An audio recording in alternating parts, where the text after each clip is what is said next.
The Army veteran, Congressman Dr. Neil Dunn, and he probably understands fire in the hole. Welcome, sir. Thank you so very much. I do understand fire in the hole.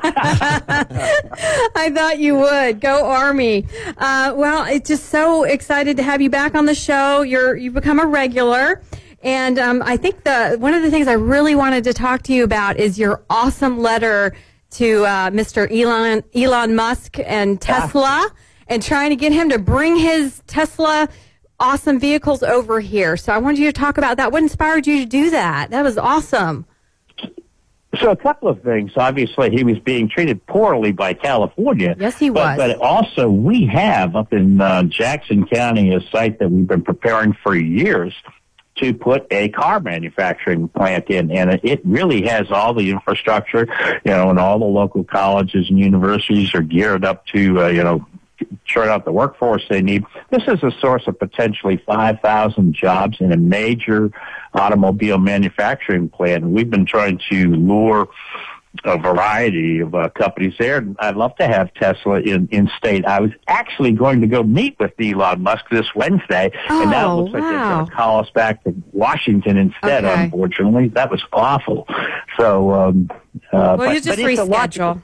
It's a logical place to do it because of the tax environment, the workforce. I mean, think of the margin improvement rather than paying California taxes. And we're friendly here. And I loved how in your letter you wrote, "Come on down, the water's fine." So, everybody gets that one. I like that. Oh, I love it. Love it. Hey, Don Arias here. Doc, how are you today? Hey, Don. Good to talk to you again. Good to talk with you, too. What's his response so far? You were supposed to meet with him, and you don't have to betray a confidence or anything, but tell us what he really said. Well, I was supposed to meet with him because Wednesday is the scheduled launch of the first United States manned rocket ship going to the International Space Station in over a dozen years.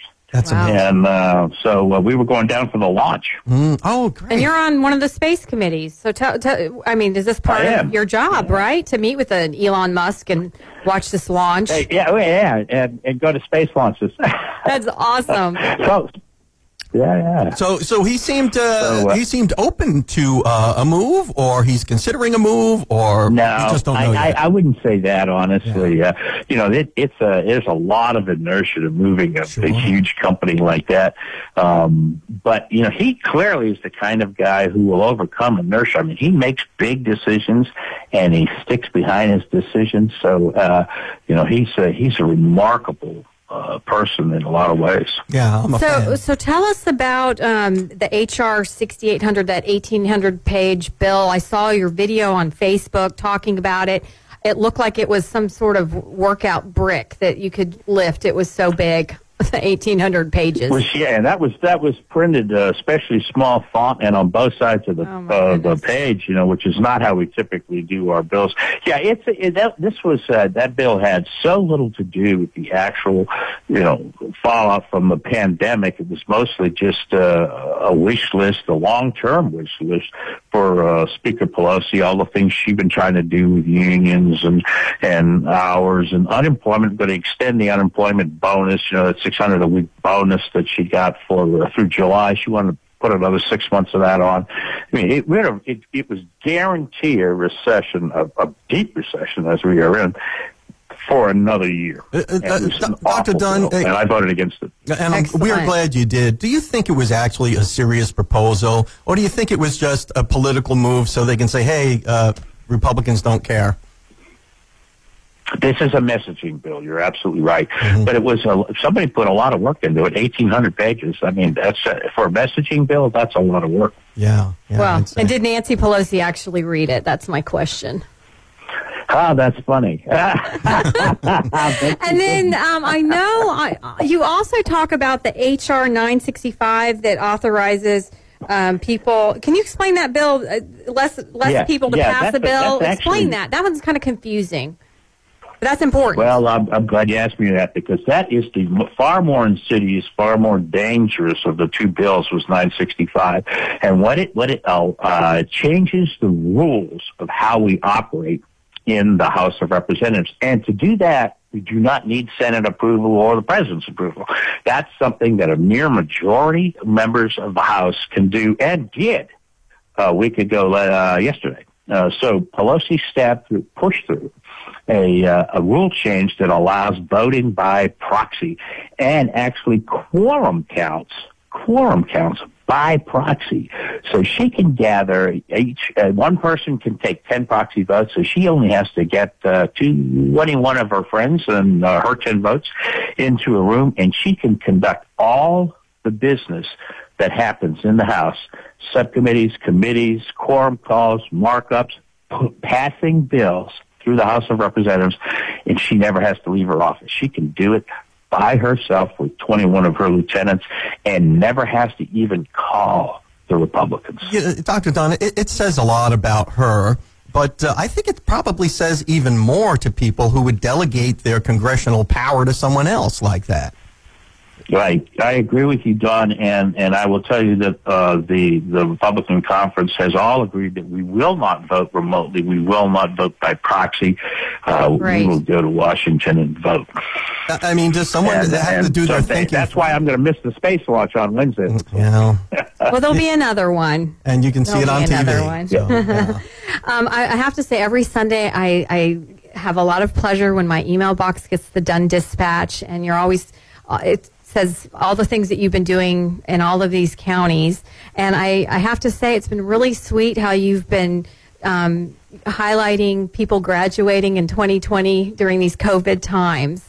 So, and you've been out to some schools. It's just You're really so kind. nice. I actually went to a graduation ceremony this week up in Washington County, and it was. I hope you'll see that one because it was a really moving ceremony. It was for a special education school, and these are kids who've mostly been in that school for 15, 20 years, and they find jobs for them, and they train them in certain skill sets. So a very, very special, very moving graduation ceremony for them. I do watch one more thing on the House and 965, the bill there, the proxy voting bill. It's probably unconstitutional because it allows for quorum calls by proxy, and in the Constitution, it speaks to us having a quorum to vote. It does not say quorum by proxy. So we're going to take that to the Supreme Court as quickly as we can, and we will find out if we can undo at least that portion of the rule change. I mean, you can play out so many nightmare scenarios in your head if that were to come into effect. I mean, people would just be. Yes. I mean, you'd have someone else do your thinking for you. You would just kind of delegate your vote to whomever, and you don't even have to show up. And that's not, we elect you to go represent us in person. So I'm with you on this is ridiculous. I agree. Yeah, this is a very, very dangerous thing to have done. I think it undercuts I think it ends the republic as we know it. You know, we no longer have a bicameral legislature. There's the Senate and Nancy Pelosi. Wow, that's just amazing to me. So, I think, and just being a casual observer, the pendulum tends to swing the other way sometimes.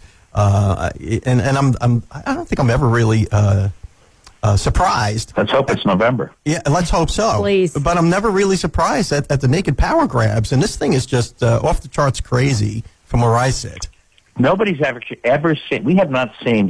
This is the biggest thing that happened to the Constitution since the South seceded in 1860. It's that big. Well, and we read about it on your Facebook page, which is excellent, but nobody else is. No one's covering it. This is important stuff. The media. Well, I mean, the current company accepted. The media has been quite silent on this, and it's puzzling and it's painful for us. But. So I'm so glad for you having me on. Yes, thank you, sir. And then I saw, too, that you met with our new Panama City Beach mayor, Mayor Sheldon. So you're building new relationships. Could be a good mayor. Yes, I think so. I think so. Yeah. I was very thoroughly impressed and pleased with him. He's anxious to move forward on a lot of fronts, and he knows he's got, he chose a tough time to become mayor of a city that really depends heavily on hospitality and restaurants, and so he's got a lot of work cut out for him, and I'll help him in every way I can. Well, what else can you tell us about D.C. that you're working hard for us? So it's actually, and I've spent, as you know, an inordinate amount of time, more time than I normally get to spend here in the district. And I want to tell you that I think that there's some outstanding things going on out there. I met with a lot of different businessmen. I did what they call run the ridge. I know, Don, you're familiar with that term. So the counties to the north of us, Liberty, Calhoun, Jackson, all those homes and whatnot. And met with a lot of people who were employers up there, and they had a very, very consistent message that we don't want any more free money. We want our employees to come back and open up our shops and get to work. That's Excellent. What they wanted. And the other thing they asked for is some protection from liability. So we have grocery stores that are getting sued because people are claiming they caught the virus in the grocery store, or they're suing because the grocery store told them they had to wear a mask, and they didn't want to wear a mask. Wow. So, we have the personal injury tort bar out there in force. Over 1,000 of these suits have been filed so far. Some of them very large class action suits, like against Walmart and Home Depot. And we've got to provide some liability protection. Again, that's a very difficult thing in Washington because the Pelosi won't do that without extracting a huge price for something else. Well, I'm thrilled that you're up there fighting for us. Do you have any inside stories you want to share with Don and I? I was listening earlier. Yes, sir. Earlier this morning, you were talking about the masks, and largely masks have become almost symbolic. I wear a mask to tell you that I'm behaving responsibly. I want you to behave responsibly too. But yesterday, literally just yesterday, I went to a company up in Washington County. West Point is the name of it, just like the West Point Academy. West Point, they make textiles, one of the last textile makers in America. They are manufacturing a mask that actually kills the virus. It sterilizes itself. It not just coronavirus, but a number of bacteria and other viruses as well. They've got a polyester fiber that they've impregnated with silver, so it doesn't wash off. It can be washed hundreds and hundreds of times, and it actually kills the virus. So this is going to become very, very popular item. Wow, I'll say. Somebody in Washington County is going to make a lot of money on this. But they're also making hospital linen, so sheets and pillowcases for hospital beds out of the same stuff, doctor's coats, surgical scrubs. This is a brilliant and that's innovation. Exciting. It's in our district. Kind of entrepreneurship. In your district. That's amazing. What's the best thing about being a congressman? The people you meet. Unbelievable, outstanding, heroic people often. Just who've done things that are just, they just almost incomprehensibly great things they do. Now you meet some knuckleheads too. Well, Congressman Dunn, we adore you, and you are a regular on the Brian Rush Show, and thanks for fighting the fight up there with Nancy Pelosi and AOC and representing us. Believe me, it's my honor. It's always good to talk to you. Don, I don't get a chance to see you much, so it's a real pleasure to have you in as well today. Thanks so much. Good talking with you, Representative Dunn. And bye, sir. Go Army. Yeah. No. Yeah. I like her. No, go Navy. Beat Army. Exactly. Oh, my God, Don. We had such a good interview going. Thanks, sir, for joining us. Thank you so much. Enjoy your weekend, sir. Always my pleasure. All right.